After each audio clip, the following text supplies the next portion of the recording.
Operation Sindoor ఈ పేరెందుకు పెట్టారంటే పాక్లోని ఉగ్ర స్థావరాలపై భారత్ మెరుపు దాడులు చేసింది. ఈ దాడులను పాక్ కూడా ధృవీకరించింది. అయితే ఈ ఆపరేషన్కు సింధూర్ అనే పేరెందుకు పెట్టారనే విషయంపై ఒక థియరీ వైరల్ అవుతోంది. పహల్గామ్లో భార్యల కళ్ళ ముందే భర్తను చంపి ఉగ్రవాదులు మన ఆడబిడ్డల నుదిటన సింధూరాన్ని తుడిచేశారు. దానికి ప్రతీకారమే ఈ దాడి అన్న అర్థంతో సింధూర్ అని పేరు పెట్టినట్లు అభిప్రాయాలు వినిపిస్తున్నాయి. హిందుత్వాన్ని టార్గెట్ చేసినట్టుగా మతం అడిగి మరీ చంపిన వారి వైఖరికి జవాబుగా హిందుత్వ ప్రతీక అయిన సింధూరాన్ని గుర్తు చేసేలా ఈ దాడులకు ఆపరేషన్ సింధూర్ అని పేరు పెట్టినట్టుగా తెలుస్తోంది. జై హో భారత్. పాక్ ఉగ్రమూకలు మన సైనికులు ప్రజలను పొట్టన పెట్టుకున్న శాంతి సహనం పేరుతో ఇన్నాళ్ళు భరించాం. ఆ కన్నీళ్లు ఇప్పుడు మండాయి. భారత క్షిపణుల వర్షంలో పాకిస్తాన్లోని ఉగ్ర స్థావరాలు బూడిదయ్యాయి. రక్తదాహానికి అలవాటు పడిన టెర్రరిస్టులు నేడు ఇండియన్ ఆర్మీ దెబ్బకు రక్తం కక్కుకొని చస్తున్నారు. పార్టీలు, కులాలు, మతాలకు అతీతంగా సైనికులకు మద్దతుగా నిలవాల్సిన సమయం వచ్చింది. జై హో భారత్, జై హింద్. పహల్గామ్లో జరిగిన ఉగ్రదాడిలో 10 మందికి పైగా కాశ్మీరీ ఓజీడబ్ల్యూలో ఉగ్రవాదులు సాయం చేసినట్లు తెలుస్తోంది. ఓజీడబ్ల్యూలో ఎన్క్రిప్టెడ్ యాప్స్ ద్వారా ఉగ్రవాదులతో కమ్యూనికేషన్ కొనసాగించారు. ఇప్పటికే నేషనల్ ఇన్వెస్టిగేషన్ ఏజెన్సీ ఈ ఉగ్రదాడిపై విచారణ మొదలుపెట్టింది.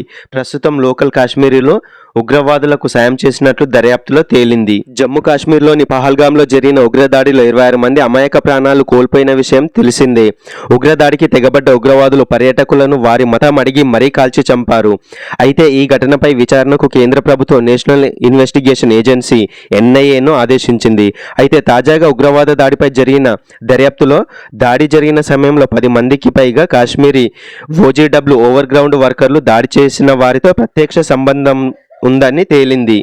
ఉగ్రవాది ఇంటిని పేల్చేసిన ఆర్మీ పహల్గామ్ ఉగ్రవాదికి సంబంధం ఉన్న టెర్రరిస్టుల ఏరివేతను భారత ఆర్మీ ముమ్మరం చేసింది. ఇప్పటికే పలువురు అనుమానితుల ఉగ్రవాదుల ఇళ్లను పేల్చేసిన ఆర్మీ తాజాగా లష్కరే తోయిబా టెర్రరిస్టు ఫరూక్ అహ్మద్ ఇంటిని బ్లాస్ట్ చేసింది. నార్త్ కాశ్మీర్లో ఈ ఘటన జరగగా సోషల్ మీడియాలో వీడియో వైరల్ అవుతోంది. ప్రస్తుతం పాకిస్తాన్లో ఉన్న ఫారూక్ ఆ దేశ ఆర్మీలో పనిచేస్తున్నట్లు నిఘా వర్గాలు చెబుతున్నాయి.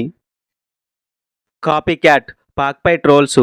పాకిస్తాన్ ప్రధాని షరీఫ్ ఆర్మీ చీఫ్ ఆసిమ్ మున్నీరు తీరు పులిని చూసి నక్కవాత పెట్టుకుందన్నట్లే ఉంది. ప్రధాని మోదీ ఆదంపూర్ ఎయిర్ బేస్ని విజిట్ చేశారు. వీళ్ళు సియాల్కోట్కి వెళ్లారు. అలా వెళ్లడం పైన ఇప్పుడు నెట్టింట ట్రోల్స్ స్టార్ట్ అయ్యాయి. ఇది కూడా భారత్ని చూసి కాపీ కొట్టాలా? Copy cat Indian air force ఎంత డ్యామేజ్ చేసిందో చూసేందుకు వెళ్లారా అంటూ ఎస్ఎంలో నెటిజన్స్ కామెంట్స్తో హోరెత్తిస్తున్నారు. భారత్ దాడులతో పాక్ కుక్కలా వణికిపోయింది. పెంటగన్ మాజీ అధికారి. ఉగ్రవాద స్థావరాలే లక్ష్యంగా భారత్ చేసిన మెరుపు దాడులతో పాక్ వణికిపోయిందని పెంటగాన్ యుఎస్ మాజీ అధికారి మైకెల్ రూబిన్ వెల్లడించారు. భయంతో తోక ఊపుకుంటూ తిరిగే కుక్క మాదిరి ఆ దేశం కాల్పుల విరమణ కోసం ప్రయత్నించిందని చెప్పారు. ఘోరంగా ఓడిపోయిన పాక్ తాము గెలిచామని చెప్పుకోవడం ఆశ్చర్యకరంగా ఉందన్నారు. ఉగ్రవాదుల అంత్యక్రియలో సైనికాధికారులు పాల్గొన్నారని, ఇది వారి మధ్య బంధాన్ని తెలియజేస్తుందని పేర్కొన్నారు.